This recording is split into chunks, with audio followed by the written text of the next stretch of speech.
Morning, guys. We're looking at Matthew chapter 10, reading from verse 1 to 4. We're looking at the 12 disciples, also referred to the 12 apostles. Paul often referred to as the 13th apostle.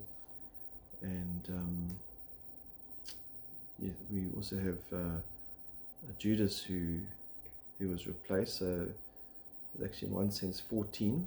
But 12 tribes of Israel were chosen by God to bring about his purposes, and now God brings 12 ordinary men from different walks of life. A lot of them are fishermen, to come and follow him, and they immediately follow Jesus and they become his disciples. But let's read it from verse 1 to 4. Jesus summoned his 12 disciples and gave them authority over unclean spirits to cast them out, to heal every kind of disease and every kind of sickness. And so just as Jesus had authority, as we've been reading in the previous chapters, over every principality, every demon, over every sickness, every disease, the disciples, if you touch their handkerchief, they healed, they raised the dead. They did the same miracles that Jesus did to prove that they were his disciples, and what they spoke on the authority of what God had given them to speak.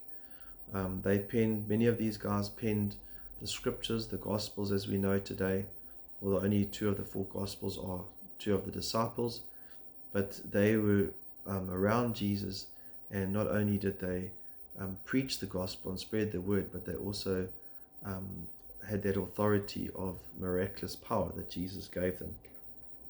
Now the names of the 12 apostles are these. The first, Simon, who's called Peter, and Andrew his brother, James the son of Zebedee, and John his brother, Philip and Bartholomew, Thomas and Mathew the tax collector, James the son of Alphaeus, and Thaddeus, Simon the zealot, and Judas Iscariot, the one who betrayed him. And so very briefly, let's look at these 12. The first one, Simon Peter, on this rock, Peter meaning rock, Christ built the church. Peter, we know him, a fiery character, one who a lot of the Gospels speak about. A fisherman, like all the rest. There's a lot of fishermen here. They left and they followed Jesus. Peter brought his brother Andrew, second disciple mentioned, also a fisherman. And then there's James, also a fisherman, the third disciple. He's the brother of John. He was one of them called the sons of thunder because they had strong characters. And Peter, James, and John were what they call part of the inner 3. They were at the transfiguration, at Gethsemane, at the raising of Jairus. And so we see a lot of those names. Some of these disciples aren't mentioned too much in Scripture, but certainly Peter, James, and John are mentioned a lot. James is also one of the first disciples that are martyred. Pretty much all the disciples got martyred, except for perhaps John, who died, the last one who wrote Revelation, died on the island of Patmos. But here James was martyred by King Herod. That's in Acts 12 verse 2. The fourth disciple, John, also a fisherman, son of Zebedee. He's the brother of James, and he wrote the Gospel of John, and he's the one that Jesus loved. He rested his head on Jesus' bosom, and they had a very close, intimate relationship Jesus had with John. Fifth one is Philip. He was the first person that Jesus called when he said, "Follow me." That's in John 1 verse 43. He was a very practical-minded guy, asked a lot of questions, and he's the one who brought Nathaniel, Bartholomew, to Jesus. So we can see many different folk from different personalities. Some of them, as we'll get to, like Thomas was doubting. Some of them are zealots. The zealots were fighting against the Romans, who they wanted to be separate from the Roman Empire. They could only serve God.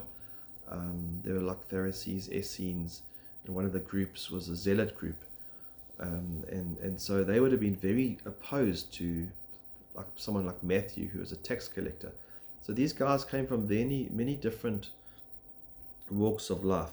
The sixth one, Bartholomew, also called Nathaniel. He's known for his honesty. It says that he had no deceit in him.